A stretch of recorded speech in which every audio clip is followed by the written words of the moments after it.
Good evening, everybody, and welcome to another edition of the Sports Exchange. Boy, I'll tell you one thing about this show. It will be a change of pace from what you're used to. While everybody is talking about football, guess what? We're not. We're talking baseball, and, it won't be long before spring training comes, so we want to kind of get a little bit of a head start on it. And, we're very thankful to be joined by, I call him baseball lifer, Andy Barkett, because that's what you are. So, I bring you on here. We're gonna let everybody know the crew here. George Eichhorn joins me tonight. George. Hi, great to be here, and nice having you on too, Andy. Thank you, George. And Jacob Christner. Hello, everybody, and I'm glad I got my best podcasting shirt on for some reason. I don't know why. It looks good. Well, at least it's a collared shirt. That's okay. Yeah. It's acceptable to our standards. And of course, Andy Barkett. Before I go into, there you go. Let everybody see Andy. Here's Andy. There we go. The baseball lifer. Before we go any deeper into the broadcast, let everybody know that we're going to be talking baseball throughout the entire broadcast. So hope you'll enjoy what we have to bring to you. But before I let everybody know that the Sports Exchange is being broadcast around the world. The audio version of the Sports Exchange can be heard on iHeartRadio, Apple, Spotify, Google, wherever you get your podcasts.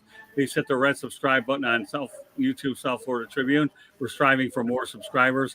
Please also comment, like, and share the broadcast. Want to be a guest? No problem. Participate in the chat room. And you can send your topic ideas to southfloridatribune@gmail.com. If you want to advertise cost efficiently, give me a call at 954-304-4941. We broadcast live on Facebook, LinkedIn, Twitter, and YouTube. Our website is www.southfloridatribune.com. We can be located on Twitter/X @TribuneSouth.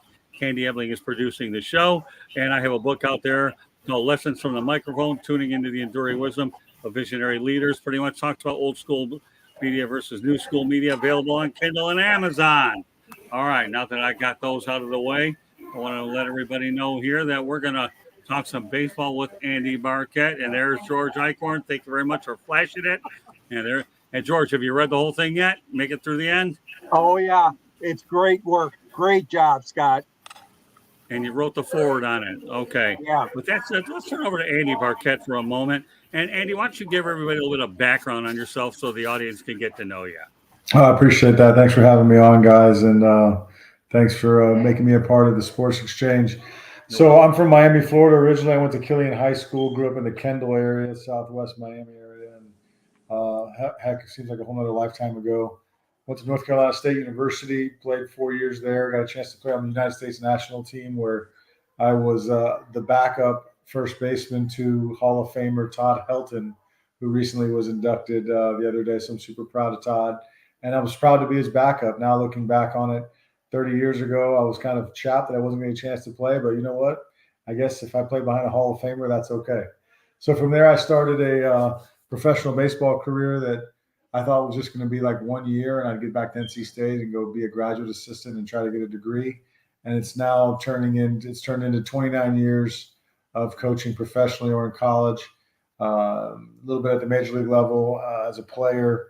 I played 11 years of that 29 and played a little bit in the big leagues with Pittsburgh, and then made it back to the big leagues as a coach. Very few people non-drafted ever make it to the big leagues once, and I got a chance to make it there twice. And the second time I was a member of the 2018, 2019 Boston Red Sox, and that 2018 team won the World Series and was the best offensive team or best team in the history of the Boston Red Sox, actually. So it was quite an honor to be a World Series champion and then just come from, a kid with a dream in Miami to end up now, this career. And it's just been a heck of a ride. I am a baseball lifer. I still am currently teaching and coaching and do not have a position yet in professional baseball. I may or may not head back in that direction. I'm doing a lot of personal consulting now, and it's going really well. So that's kind of, who I am and where I've been and what I'm currently kind of doing. So I'm sure we'll dive into a little bit of all of that.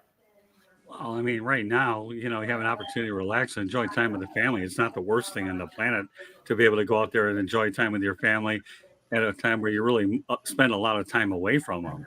No doubt, man. Usually this time of year I'm preparing to leave normally, and you're gone for, when I was a major league coach, you don't see your house for 8 months.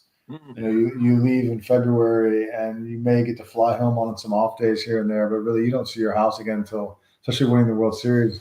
I didn't get home till November, and then all of a sudden, before you know it, the holidays come and you're back to spring training again. So it's a grind. The professional life is a grind. It's been a grind for a long time now. My family's been so supportive and been used to kind of the grind and dad leaving. So now being able to be at home, and I have a son that's a baseball player at Stetson University. I have a daughter that's in graduate school, soccer player at Kennesaw State in Georgia, and we have a 15-year-old still at home. So playing volleyball. So it's good to be able to be around and be dad, like you said, and after being to the big leagues and kind of living the whole baseball life, I'm working with young people now and getting players better. And it's like, you're either coaching baseball with a cool uniform on, or you're coaching baseball, helping out young players that are in your community. And it's really the same. So I'd rather be home and being able to be with my family and coach the game that I love and help players get better. So that's kind of how it's evolving right now. We'll see what the future lies. I mean, once one more child gets out of the house and we're empty nesters, maybe we'll dive back into pro ball. Maybe it'll happen again this year. I don't know. But in the meantime, I'm just enjoying what I'm doing and enjoying, getting players better and spending time with my family. So I'm in a good spot right now. So when you're on the road, you say you live out of a suitcase more or less for 8 months of the year. Do you get an apartment? Do you rent a house? I mean, we all know what you do when you're on the road, but what's it like to be on the road for 8 months, and where do you stay, and how does it all work out that way? Yeah, I mean, it all depends. So the last 3 years, I've been a coordinator with the Chicago White Sox, which actually does mean I do get to kind of make my own schedule and get home. You go to spring training, you live in a hotel for 6 weeks. You're in a Marriott of some sort. You are Marriott Lifetime Titanium Elite if you work in baseball. That is one of the perks. So yeah, I do have the card for that and get pretty good Marriott rates and so forth, and have tons of points. But so you'll live in a Marriott for 6 months. You'll go to instructional league at the end of the season, and you'll stay in a Marriott for 6 months. Basically, I live in hotels, in and out of hotels most of the season. When you go to Boston, you're a major league coach. It's up. They give you a living allowance, but it usually doesn't cover what an apartment covers in a big city like that. So you have to kind of make arrangements. I had some family in Boston, and Aunt Joanne basically was my cousin's married a dude that lives in Boston area, and his Aunt Joanne rented us their third floor attic that had been refurbished in West Roxbury, Massachusetts, about 15 minutes from Fenway Park, from the Fenway area. And thank goodness she was a godsend, because I could not find an apartment for what they were giving us money wise in Boston. And so we were able to rent this place and rented there for 2 years, and it was great. So it worked out perfectly. So yeah, you're living like a vagabond. You have your suitcase, you got it, you're on the road, but then you're living away from home, and then you're going on the road from there too. So now you got to pack another suitcase to go on the road for another 6 days. And so yeah, you're constantly doing some laundry and shuffling in and out of your suitcase and so forth. So yeah, it's a quite interesting lifestyle. Well, I'll tell you, when you're in Boston, it's expensive. I know there. I've been there and visited. Let's go to the chat room real quick, okay?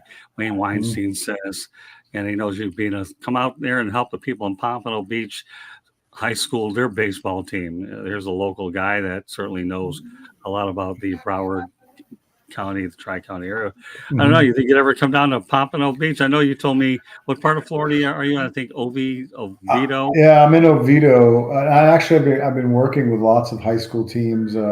I'm speaking at Stetson next Thursday, doing some mental skills training with their team and talking to their offense about championship caliber offense. I was able to work with the best offense in the history of the Boston Red Sox. So just taking that experience and passing it along. So I do a lot of consulting with high school teams. So yes, I'd love to come down and speak to your team. And, obviously my social media will all be shared on here so you guys can have all that. But I'm from Miami originally. My grandparents lived in Homestead, and they just recently both passed away about in the last 5 years. So I haven't gotten down there as much as I used to. I used to go down often to South Florida. I still have some aunts and uncles that live down there, some cousins. So I'm sure I'll get back down there at some point soon. My mom's in Fort Lauderdale, so I'll be down soon, I'm sure. So there you go, Wayne. Stay in touch, and I never know, you might run across Andy Barkett. You make it down here. I have a great restaurant in Fort Lauderdale. Andy, you look me up and I'll take you there and we'll have a good time and talk some baseball. Sounds like a plan. Sounds like One a of the plan. better Scott. steakhouses in the area. I don't harbor any of that. I know a good place to take you. We're going to be talking baseball. You might have cauliflower ears when I get through with you, but then again, you'll survive this broadcast with flying colors. All right, so Yeah. let's talk about your passion for being a hitting instructor. I know hitting is written all over your repertoire anyways. We saw that with the Red Sox. You did it with the Red Sox. You did it with the White Sox and obviously the Pirates. And you also did it with the Marlins. It doesn't look like you did a lot of that with the Tiger organization, but it's all pretty much, synonymous about what your passion is. So, tell me what are your thoughts about hitting itself? We all know that Michael Jordan, arguably the greatest athlete to ever play, got humbled when he came to baseball. And it's not as easy as it looks, but how do you teach it? And just, your passion for it, to be doing it that long is just amazing. Well, thanks, man. I appreciate it. It's been a learning process, and it's really hitting has evolved from the time I did it as a player to present time. Now, how we teach it, technology has been wonderful in lots of ways. It's given us some truths about movement patterns and how to really get players to move correctly and move efficiently. And so now, and there's tons of drills out there that have been created by lots of smart people, and then people like me have been able to take those drills and put them into packages and teach a system of movements for players that we didn't used to have, 30 years ago when I was a young player. We just, hey, you get the bat, you grab the bat, you tap the plate, you're all right, bring it, here we go. Like that was it. There was no there was no launch angle and exit velocity and wrap soto and things like we have now. And sometimes, too much technology and too much verbiage regarding that can be paralysis by analysis and really be detrimental to players. So you have to be able to be a translator in this day and age, in this game, because there's so much information that you're able to bring to a player about, in professional baseball especially, opposing pitching and game planning and what to look for. So there's lots of components into it, but I break it down into mechanics and movements, then mental game and approach. And so that's kind of a way to streamline it, where you got to, number one, be confident in how you're moving and making sure that you're moving efficiently. And we can test that now. There's ways to quantify that. And then you have to have a mental game where you're thinking positive thoughts and you're structured and you're able to have mental resets and stay in the present moment. And then you have to be able ultimately to execute an approach. And that means, all right, I'm looking for a fastball at this spot, and I'm hunting that pitch, and I'm on time for it. And when he throws it, I don't miss it. And that's really where you're trying to get my players to, is into a game to execute an approach. And in order to do that, you have to have confidence in your movements, and then you have to have confidence in your mental game to be the aggressor in the battle against the pitcher. So, yeah, I know that's a long-winded answer to your question, but it can be very complicated in this day and age to teach hitting and talk hitting. But in the big leagues, that's really streamlined of what they're doing. We're making sure our players are moving well and efficient. We're game planning against the opposing pitcher, and we're just digging in with those guys in the mental game every day and keeping them focused and locked in on the task at hand. Well, when we talk about baseball, to me, I look at it as the ultimate chess game of any of the games out there. You talk about chess to the highest level, baseball it is. But, so let's take the question and break it down into another form, okay? How tough is it to hit a baseball? Oh, man, it's the hardest thing to do in all the sports. It's round ball, round bat, and the ball's moving. And, they're changing speeds. And now they can tell the weakness of a hitter based upon his history, and those pitchers have all types of information that they're attacking hitters' weaknesses. So if they know that you can't hit a fastball up in the zone, and the heat maps and the information say that, now they're just pounding the ball there. So it forces you to make adjustments. And now we're talking guys throwing 100 miles an hour and spinning breaking balls with all types of spin rates that are just making the ball dance. And so for me, it's never been more tough to hit. But at the same time, the the building blocks of a hitter really haven't changed since the days of Ted Williams and beyond. Like you have to use the ground as a power source. You have to stay square. You have to stay athletic. You have to be aggressive. So those things have been around for a long time, and now we're just able to quantify it and make it look really pretty, and use a lot of cool words. But at the end of the day, it really hasn't changed. We're trying to get the ball in the air over somebody's head. We're trying to have good at bats, but it's super hard to hit, man. It's that those of us who can do it or are able to do it and still do it to this day. It's just a select few people that have able to put the time in and the work in and the amount of repetitions to be able to hit. So it's super hard, man. It's super hard. Yeah, I alluded to Michael Jordan, but let's talk about somebody very interesting. How about if you're a guy like Tim Tebow? You've left baseball a long time, and then you come back and you try to do it again. I mean, to me, it's tough enough to be sharp when you've been playing the game all the time, but then the guy takes a hiatus and let's just play football for a while. Yeah, we can't make it in football. Let's try baseball again. And, luckily, to Tebow's credit, okay, he had an opportunity to do it, I believe, with the Mets organization. But do you respect Tim Tebow for at least making an attempt after being away with it so long, knowing how difficult the task is? Yeah, of course. I mean, anytime I respect anybody that's ever put on the uniform and had to go through the grind of a minor league season and put the work in that you have to put in to compete on a daily basis. And, he's a good athlete. What he did was remarkable from not playing for so long to then being able to go play at the professional level. That's not easy to do.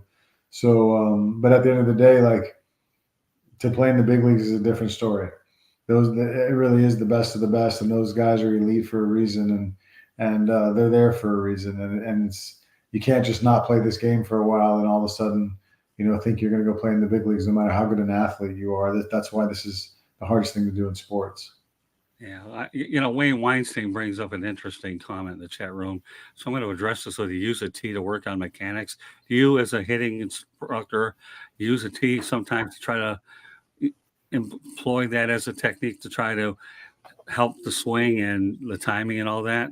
Yeah, for sure. I don't love the tee as far as, if I'm working with a player on a consistent basis, for example, the tee will come into play the first time I work with them, maybe the second, just for a little bit. And it's just to teach the movements.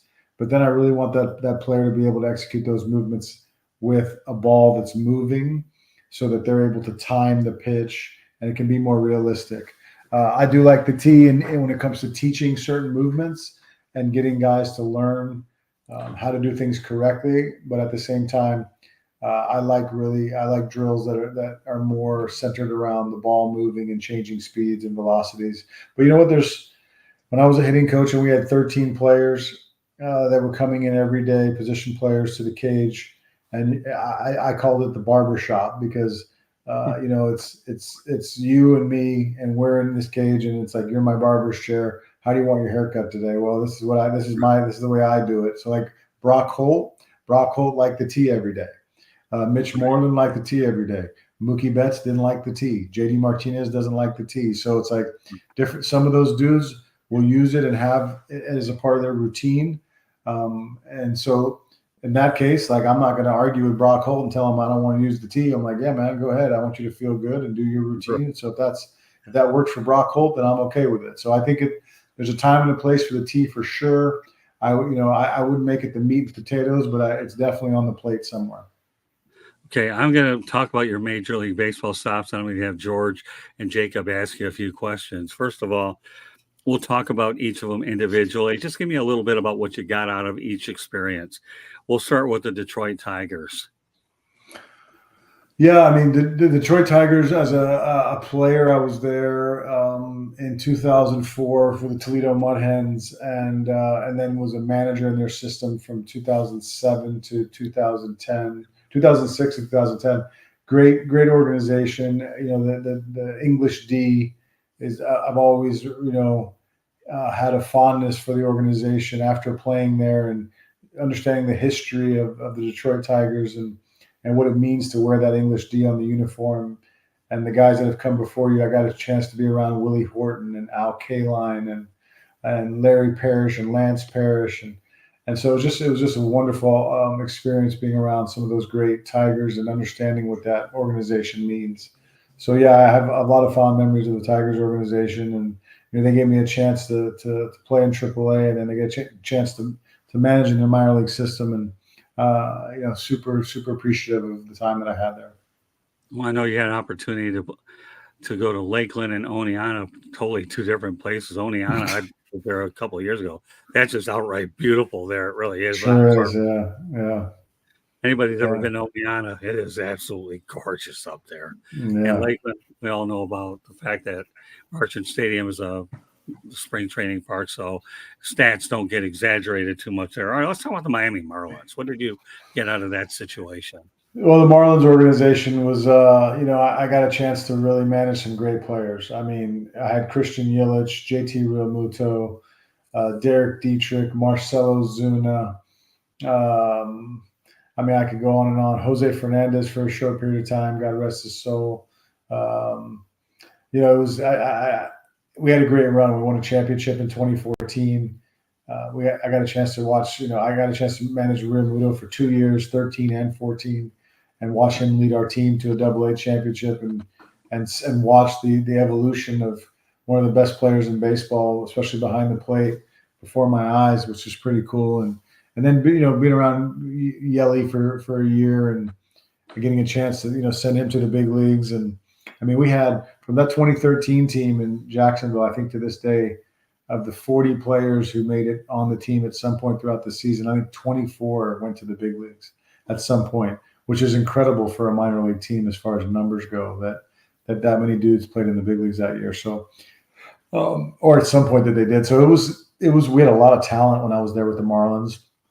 Obviously, Jeffrey Loria was the manager, and the owner, and there was, a new manager every year, and Ozzie Guillen and all of that, and the new stadium, and so it was during basically that era. So yeah, it was a really good run. They had a lot of great players that I got a chance to be around and build relationships with that I still have today. All right, now Wayne Weinstein, I know we talked about the Jacksonville Jumbo Shrimp, but I think when you told me when we spoke, weren't they the Jacksonville Suns when you were there? Yes, they were. Yeah, they were the Suns. Mm-hmm. They were the Suns for a long time, and Mr. Bragan finally sold the team, and then the new ownership changed the name. Okay, very good. All right, so as we go to Miami, we'll talk about the Pittsburgh Pirates. Boy, when it comes to old traditional franchises, you made the rounds pretty well, including the Pirates. 5-year situation. The Pirates, the Pirates hold a place in my heart because, number one, they called me to the big leagues as a player, and my only chance to play in the major leagues was with the Pittsburgh Pirates the first year at PNC Park in 2001. And then I got a chance to work there again as a coach, and it was great. I thought I was ready to coach in the big leagues before I got there, just from my experience, and just they were amazing of the way that they invested in a coaching staff. They would coach the coaches how to coach the players by just bringing in people that would just pour into you. And so when I went to the chance to go to the big leagues and be with Boston right after that, I was really prepared to deal with players better than I thought I was going into my time with Pittsburgh. Just the way that they helped me learn how to teach the mental game and deal with players on the mental side more than just teaching the fundamentals of the game. So starting to get into the mental fundamentals and the connection with players and being a 21st century coach. I really learned that working for the Pirates. So it was Clint Hurdle and his staff were amazing. Neil Huntington was the general manager when I was there. He was great. They had a hard time winning games because their ownership is not really into spending money on free agents, but they do spend tons of money in development. And so they have tons of resources, and it was a great place to learn and grow as a coach. So I really relished my time there with the Pirates. I mean, now we talk about the Boston Red Sox. I know when we were talking on the phone, how you were gleaming at that experience. We'll talk about the Red Sox and the White Sox, and then we're going to let George and Jacob ask a few questions. So let's talk about the Boston Red Sox. Well, yeah, I mean, I think 2018 really, I like to talk about it as, describe it as baseball utopia as far as, great players all playing together, all working together, no egos, just a championship mindset of people who were coming to work every day with a mission that we were going to be the best in the game. And that started in spring training, right before the first game of the season.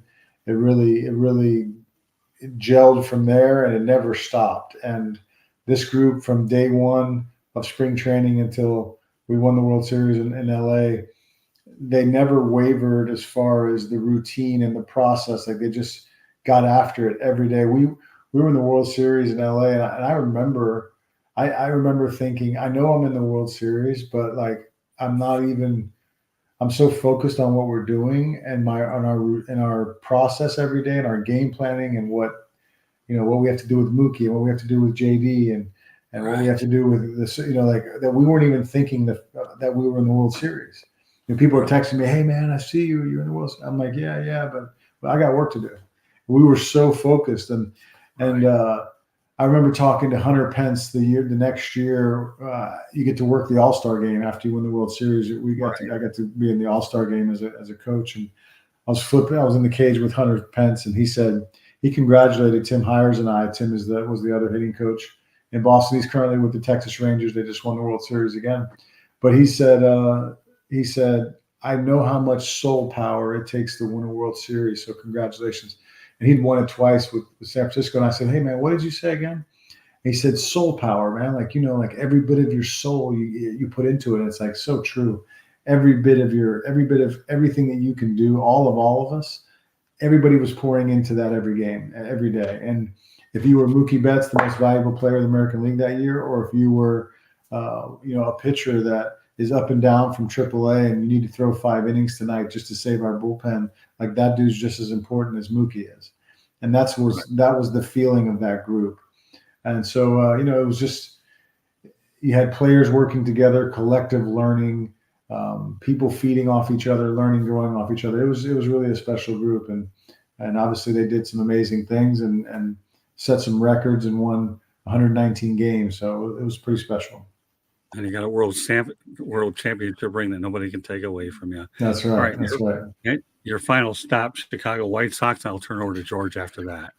Yeah, well, real quick before that, I worked a year in college baseball. It was actually a shortened year with University of Central Florida, which is right down the street. And that was the COVID year. We actually played University of Miami and lost in a really good baseball game, 2-1. And then the next day, the world shut down.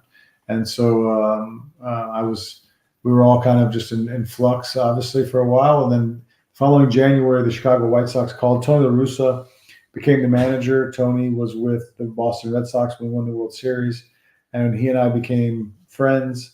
And now he's the major league manager in Chicago. And Chris Getz, who's currently the general manager, called and offered me a position to be an advisor to player development, hitting advisor. And so I took the job, and that started that year one. In year two, I was promoted to the hitting coordinator, which basically means you're in charge of creating and implementing the hitting program for all the minor league system, all 100 players and coaches.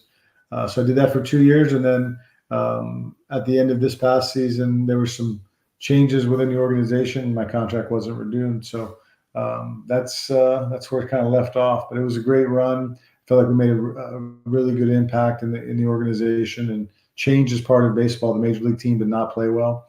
The offense really did not play well. And, players and lack of production will cost you your job in my business. So that's what ended up happening.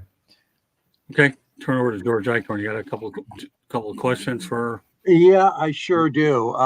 You talk about analytics, Andy, and in the situation here in Detroit, of course, we had a guy like Jim Leland, and he had his way about things, and of course, Sparky Anderson, very successful.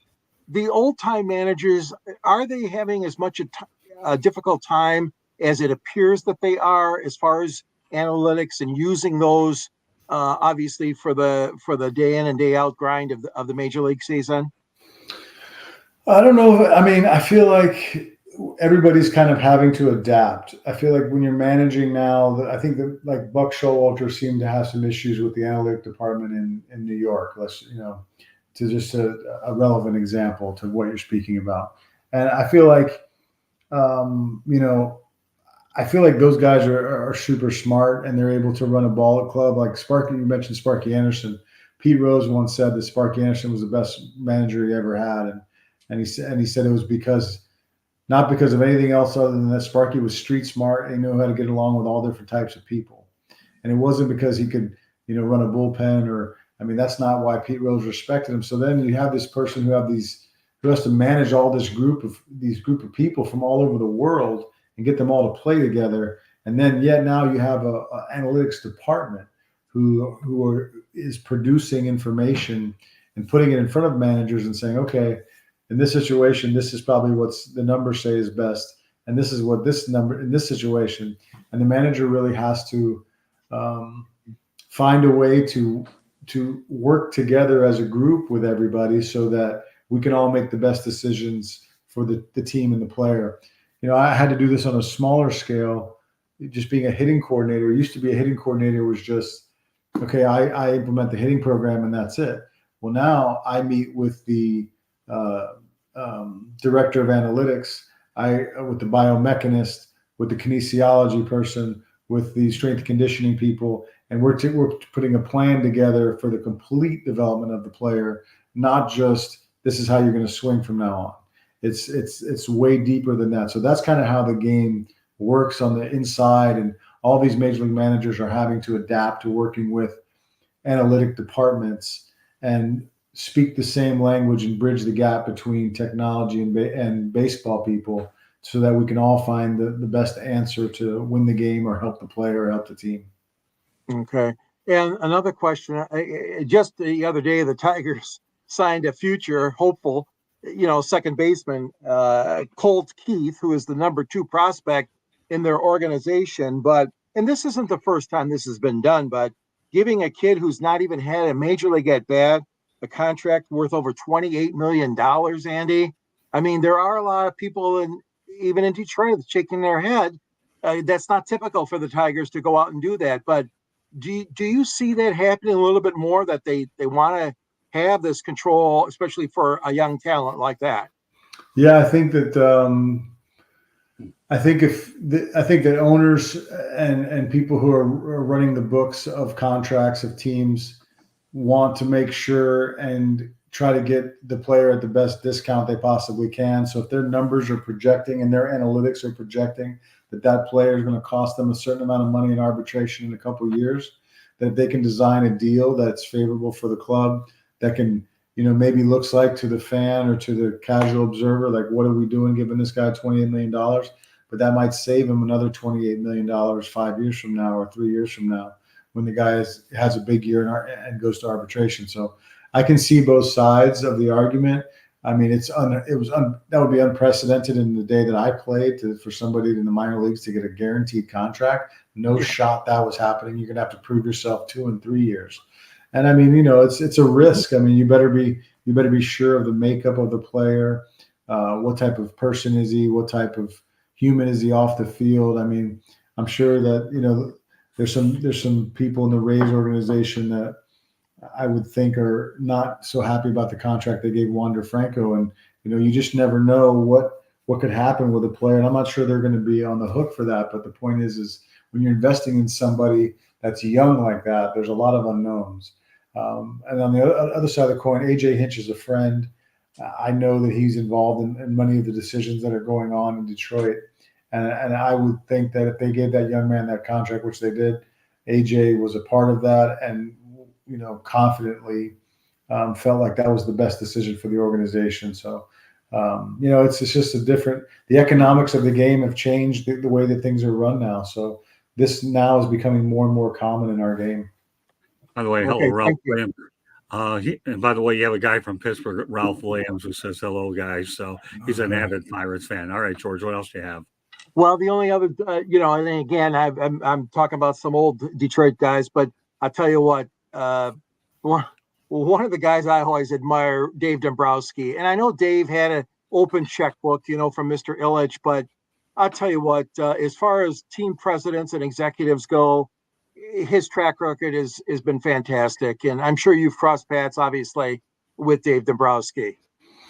Yeah, I mean, Dave hired me. I had Dave as a player when I was a player. He was the general manager when I was in Toledo with the Tigers, and then he gave me my first chance coaching, managing in the minor leagues.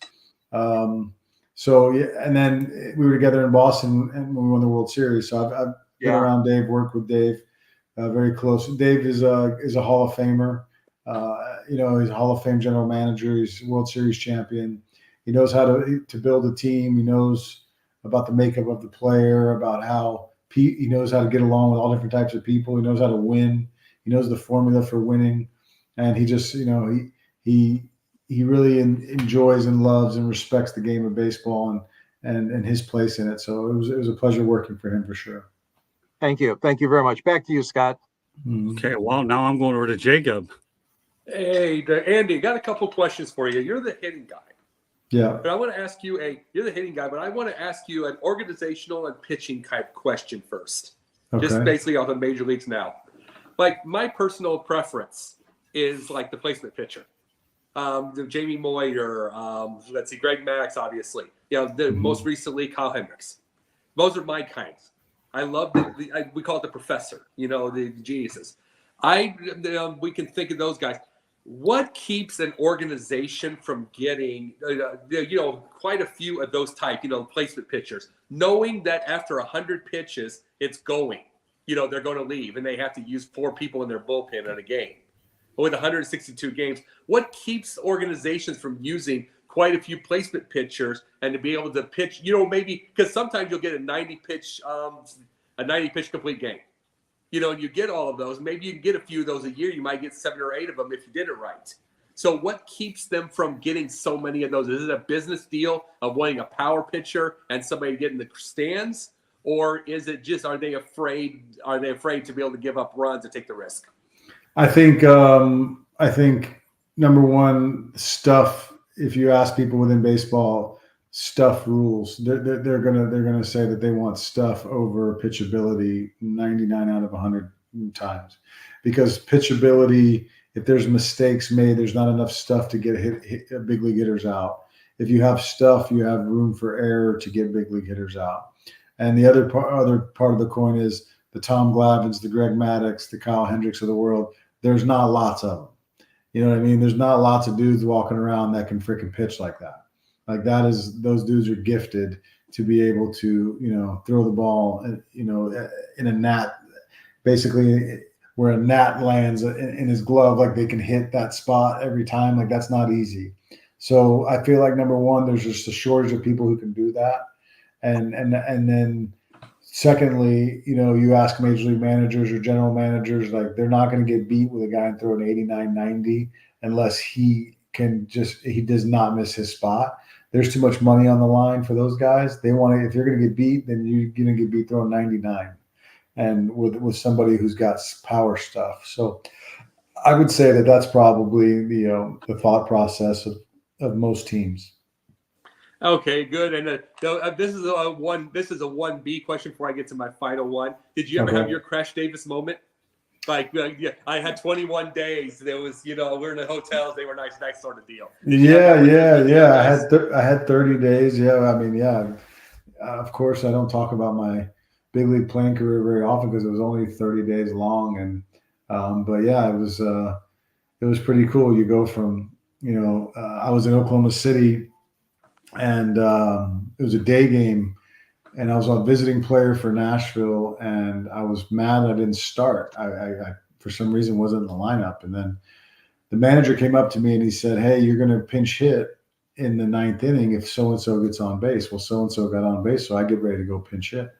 And as I'm walking, I had like 10, 15 people at the game. We were living in Oklahoma City at the time. My wife was from there, and she was pregnant with our first child. We were getting ready to go to actually find out the sex of the baby the next day. And at our doctor's appointment. So it was like a multiple reason that we were in Oklahoma City. And so I got all these people and he's pushing me back in the dugout. And I'm like, man, I'm on deck. Like, and you just embarrassed me. And there's only one guy left on the bench. And it's our starting catcher who's got a day off. And I think he's still drunk and asleep from the night before. So wait a minute. You just pinch hit me. You pinch hit the guy who's been sleeping for 4 innings over me. So to Humberto Cota's credit, he got up, he woke up, he put on some batting gloves, threw on some water on his face, and he swung at the first pitch and hit it about 15 feet in the air right back to the pitcher to end the game. So I'm totally pissed. I'm pissed. I'm mad. I got like tears in my eyes. I'm so angry. And I'm grabbing my stuff. I just got embarrassed. I'm walking into the clubhouse, and the manager, Marty Brown, stops and says, "Hey, you know why I didn't hit for you there?" And I'm like, "No, why?" I remember being kind of like a smart aleck, like this dude better have a really good freaking reason why he just embarrassed me. He goes, "You're going to the big leagues tomorrow." And I was like, "What? No way. Don't mess with me, Marty." He's like, "No, you're going to the big leagues tomorrow." So flew from Oklahoma City the next day I missed the appointment and didn't find out till later that we were having a girl, but flew to Pittsburgh and was on national television the next night against the Marlins and hit the first pitch I saw for a double off the wall and got a chance to play in about 40 games. Oh no, I have like 40 at bats, playing like I think 20 games or so, 18 games. I don't remember exactly. Hit 300 in the big leagues. Hit a big league home run in the Metrodome, which doesn't even exist anymore. So I can't even say that's where I hit my home run. It's a parking lot now, I think. So yeah, it was a good run. It was too fast, obviously. The general manager of the team is bad luck. Cam Bonifay got fired while I was in the big leagues, just from the team not playing well. And new general manager came in, and next thing you know, we're going a different direction. And a lot of this is luck of the draw, and that's just how the game is. So I found myself on the wrong side of that at that point, but I'm a career 304 hitter in the big leagues and 40 something at bat. So. And that's awesome. And one more thing, it's like you play in between high school, college, minor leagues, and that little major league. You played a lot of years. Yeah, a lot of years in that. What did you have, about 12 years or something total? Professionally 11, and then college 4, so 15. With college and professional. So for all of those, I wanted to ask you this as a player. Because you're going to be you're doing consulting right now, but you're going to probably be doing some coaching eventually, doing all that kind of stuff there. From having all the coaches that you had, all the mentors you had, all this, and I've been a mentor before. I've been like a volunteer basketball coach. I've been things. I kind of mentor people. What makes, as a player, as a young man and as a player, what makes a good manager to you, good coach to you, good mentor to you? And what makes you look at somebody and say, "I'm not even taking him seriously"? I think that's a great question, but I think it's an easy one to answer. Is you want somebody who believes in you. I think there's nothing more powerful than somebody in that believes in you and talks greatness into you. And I think the opposite would be that somebody who has their own agenda and just uses you as a stepping stone to get to where they want to go and don't really care about your well-being, and they just really can care about themselves. And you can kind of see that, in life and as well in sports. It's no different. So I feel like, players, I can look back on my career as a player and think about the managers that I really looked up to and really appreciated. And it was the ones who believed in my game. The ones who said, "You know what, you can play in the big leagues," because most people, told me that I couldn't. So the ones that did, I was like, "Oh man, I'll go through a wall for this guy. He believes in me," And I don't really think there's any greater gift that we can give a young person, more than just believing in them and say, "Yeah, you can do this," And so that's kind of how we try as parents to really encourage our kids in their walk and in their life, is just like trying to speak greatness and no matter what's going on, is to say, "Hey, you can do this. You can really achieve." So I would say that would be the answer. Oh, that's a very good one. And I'm learning, there's things I've learned quite a bit as I've been a mentor myself, and I always want to learn every day. And I wanted to ask you, Scott, do you have any more questions? Because I got some good ones to him. I've got plenty of questions. I just want to make sure that you guys were able to get yours in. So Yep. we kidded around about it at the top of the show, Andy, that, you look like Tony La Russa. Do you get that comparison? Initially, we kidded around about Steve Garvey, but I said Yeah. Garvey. Yeah, I've never heard the Steve Garvey, but actually, the older I get, maybe I can say that I can see what you're talking about. But when I was younger, there was a young picture of Tony La Russa when he was a player and a baseball card. Somebody had it and said, "Oh," and this is when I was in high school, college. And when he was young and I was young, we kind of looked similar. So But yeah, that's it. That's the only comparisons I have. Not the worst comparison to have when you talk about a Hall of Fame icon like That's Tony. right. Yeah, For sure. yeah, for sure.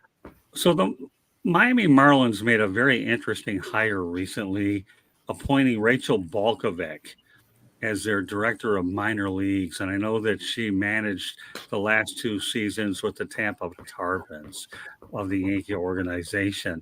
What are your thoughts about Rachel Balkovec taking on such a role to lead that? I know that everybody's trying to go out there and have pioneers with women in the league and all that. And I know Rachel is a bright young lady, a bright baseball mind, but do you think that was a good hire, that she's ideally suited for that role?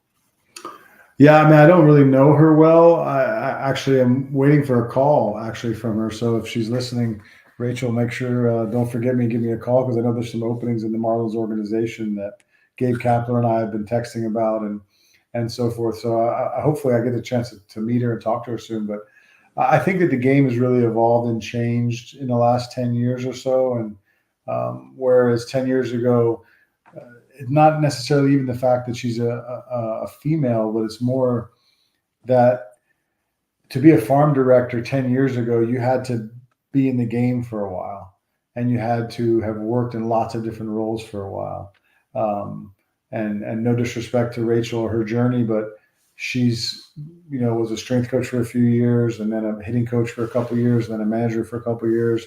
Normally that wouldn't be the resume of a farm director, male or female. It's just like that person had to be in the game and coach in the big leagues and like put in a substantial amount of time to even think about getting a job like that. And now there's many farm directors in the game now that share that type of limited experience as far as how it used to be. So right. To answer your question, I just think the game has changed. I think like 10 years ago that you'd be saying, what, if you would tell me that people are becoming farm directors working in the game just for a few years and never managing higher than A ball, that never would have been a thing. But now that's a thing in lots of different organizations where people are getting jobs and positions with not much experience at all in professional baseball. The landscape has just really changed. The industry has really changed, where ownership now is having to pay a lot more money for minor league players and their living expenses and things have changed throughout the years. And so I feel like the staffing and experience to pay salaries in the minor leagues has changed. And I think organizations are really steering towards cheaper or less expensive options, hiring more college coaches to work in professional baseball. That never used to be a thing.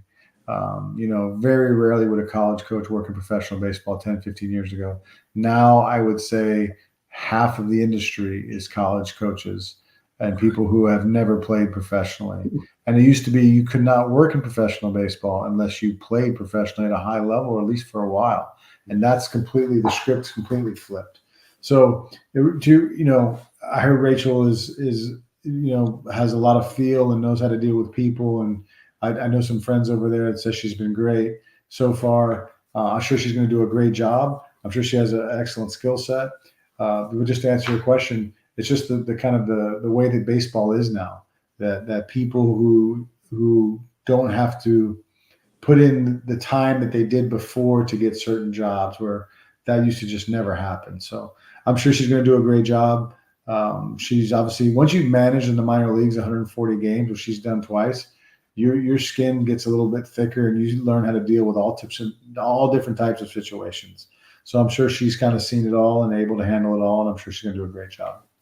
Have you ever been to Wake Forest Stadium where they have all that scientific technology? I remember for the National Sports Media Association, I had an opportunity to look at that, and that was just one of the most unbelievable sources of technology that I've ever seen when it comes to analytics and whatever they've got there. I toured it, and it was just phenomenal. Yeah, I haven't been in that one, but I mean, every professional club has a lab similar to those, the one in Wake. Right. Like when I was working with the White Sox in Camelback Ranch in Arizona, we have a lab where you can, you have the pitching mound and the force plates and all the different cameras and lights and different things to make sure that we can get all types of images and data. So yeah, it's incredible what they can measure now and what we can find out from all this information and all this technology. It's really cool how we can really dig deep and find the core of things that need to be improved with players both on the mound and at the plate. Okay. And one other question I want to ask you before we wrap up Sports Exchange. Everybody, for those tuning in, this is a Sports Exchange. My name is Scott Morgenroth, along with George Eichhorn and Jacob Christer. Our special guest tonight is Andy Barkett. It's very nice of him to join us tonight. But let's talk about. I know there's a guy named Adam Plutko, who obviously is pitching the major leagues, but he's taken his pitching overseas. Have you ever thought about playing in Japan or Korea if you wanted to play additional professional baseball to try to earn a little bit more money and be able to see what it was like on the other side of the world? Yeah, I mean, I think everybody that was, I played 7 years in AAA. So when you're in AAA for that long, you're always looking for, a payday of some sort, Korea, Japan. And I remember one year I was getting scouted by the Cebu Lions and thought I was going to have a chance to go and to go to Japan and play. And it just never ever worked out. Yeah, it would definitely been something that I would have entertained, our family would have entertained, but it just never got the opportunity. Yeah, it's unbelievable. We talk about some of the players that went overseas, came back a better player, and as a result, their careers took off after more reps. And, the quality of the play overseas is just unbelievable, especially in Japan and Korea. We've seen the emergence of the Korean baseball organization, I think KBO, right? So, yeah. With that said, that concludes this edition of the Sports Exchange, but we're not done yet. Everybody's going to get an opportunity to let everyone know how to get a hold of them. But before we go that route, I want to let everybody know one more time that the Sports Exchange is being broadcast around the world. The audio version of the Sports Exchange can be heard on iHeartRadio, Apple, Spotify, Google, wherever you get your podcasts. Please hit the red subscribe button on YouTube, South Florida Tribune. We're striving for more subscribers. Please also comment, like, and share the broadcast. Want to be a guest? Boy, we had a good chat room today. When Andy comes on, we bring a few people in here, participate in that room. Send your topic idea at southfloridatribune@gmail.com. If you want to advertise cost efficiently, give me a call at 954-304-4941. We broadcast live on Facebook, LinkedIn, Twitter, and YouTube. Our website is www.southfloridatribune.com. Our Twitter/X information is at Tribune South. So if you're on Twitter, feel free to follow us, Andy, and I'll follow you back. Okay. And Candy Ebling is our producer behind the scenes and works with the website. So that's at Tribune South. Okay. Yeah, I'm going to do it right now. Beautiful. And I'll follow you back. Okay. And I'll even send you the show over there as well. I have a book out there called Lessons from the Microphone, Tuning into the Enduring Wisdom of Visionary Leaders, which talks about old school media versus new school media. And it's available on Kindle and Amazon. And of course, for a lot of you individuals that want to see the show, you can find it on the South Florida Tribune YouTube channel. So please subscribe to that for those that are watching and listening. South Florida Tribune.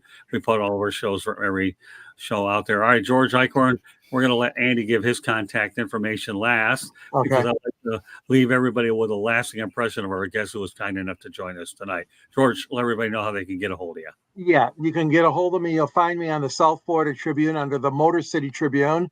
I write a column there for Scott and Candy, and really enjoy doing that. I have a local column in the Detroit Downtown Monitor as well.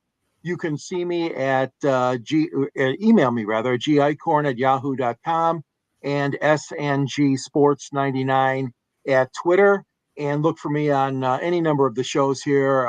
Scott and I have been working together for a long time. He's got a book. I was so proud and honored that he asked me to do the foreword for his book. So if you didn't get a copy of it, please follow up with that. My book is Detroit Sports Broadcasters on the Air. So great being on again tonight, Scott. Great to have you, George. All right, Jacob Christner. Jake the Pundit. Jake the Pundit 1 on TikTok. Jake the Pundit on Twitter, and the Pundit's Pundit on Thursdays with these two and one other, plus some other shows and everything like that. I had a lot of fun tonight, Andy. And that other happens to be Denzel Snipes. So we're glad to have him as part of the team as well. And all right, Andy, the floor is yours. Let everybody know how they get a hold of you. Yeah. So the Twitter is abarkett17. abarkett17 will be the Twitter feed. And then I started an Instagram, a hitting page on Instagram at the beginning of the year. It's called Holistic Hitting. So it's at holistic_hitting on Instagram, and then a TikTok. I do have a TikTok. It's holistic hitting as well with the underscore. And then you can have a website, baseballprosacademy.com. That's all one word. And so between the Twitter and the Instagram and the website, you can find me and get a hold of me. And baseballproscamp@gmail.com if anybody wants an email, or contact me directly for any type of consulting work, whether it be teams or individual players doing mental skills or hitting, work with players in college baseball and professional baseball, and then in the amateur game as well in the high school level. So I really appreciate you guys having me on tonight and giving me a chance to talk and share some information with you all. It was really a lot of fun. Well, Andy, I have to tell you, you have an open invitation to come on anytime you want, whether it's with the Sports Exchange or 108 Stitches Baseball Talk, which we do on Monday nights at 8 o'clock. But whatever you want, it's okay. I found out about you on LinkedIn. It's been great. I've met a lot of good people on LinkedIn. So that's a great way to connect with professionals. So, Andy, you have an open invitation anytime you want. You let me know when you get to the greater Fort Lauderdale area. We will go out to eat on my dime and we'll have a good time. We'll talk baseball, anything you want to do. You've been an absolute pleasure to be on. We are so delighted that you've joined us here tonight on the Sports Exchange. It's been a lot of fun, and we're doing it during the height of the NFL playoffs. Who cares? Baseball's coming up soon. I just wanted to get ahead of it. That's all. So, So with that said, on behalf of George Eichhorn, Jacob Christer, Andy Barkett, my name is Scott Morganroth, the Motor City Madmouth. Thank you for joining us on this edition of the Sports Exchange, and we will catch you on the next episode, Pundits tomorrow at 8 o'clock Eastern Time. Good night, everybody.